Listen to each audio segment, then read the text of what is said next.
There's a lot of talk about the burden of proof, and I just wanted to point out firstly that you cannot prove the non-existence of a thing. And naturalists accept this. But the problem is when you invoke God as an explanation for that, what you're doing is you're invoking something that is inherently inexplicable. Thereby, you're not solving the problem, you're not explaining anything, you're confounding the problem. You have more to explain. And I just want to ask you, do you think that invoking God as a hypothesis about natural things or the origin of life or the origin of the universe, you think that's an advancement to knowledge?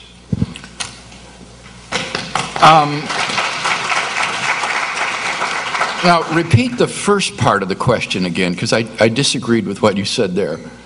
It is impossible to prove the It's impossible to prove something does not exist. That's silly. Of course you can prove something does not exist. We can prove, for example, that there are no living Tyrannosaurus Rex on the face of the earth. We can prove that there are no Muslims of the United States Senate. Or, as Dr. Shook says, if you can show that something is a self-contradiction, he's in the House. Yeah. You can show that something is self-contradictory. So there are no married bachelors. So this is an atheist line that you hear on a popular level all the time, but that sophisticated atheists don't take, because it is easy to prove that things don't exist. Now the question is, if it is the case that you can't prove that God does not exist, then you shouldn't be a naturalist.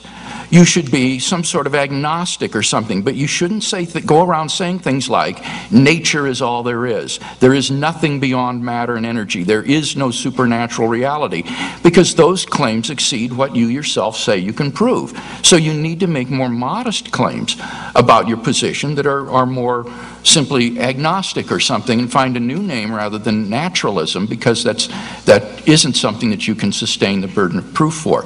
Now, the last part of your question assumed that I was presenting God as some sort of an explanatory hypothesis. And if you look at my arguments, they're not like that.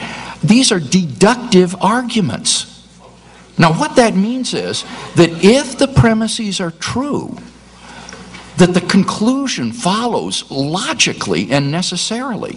Whether you like it or not, whether you think it's explanatory or not, it doesn't matter. All that matters is, are the premises more plausibly true than not? Because if they are, then the conclusion is logically unavoidable. And so, yes, I think they definitely represent an increase in knowledge. This is an example of deductive logical reasoning. And it can't be impugned by saying that it's not some sort of explanatory inference to the best explanation or something of that sort.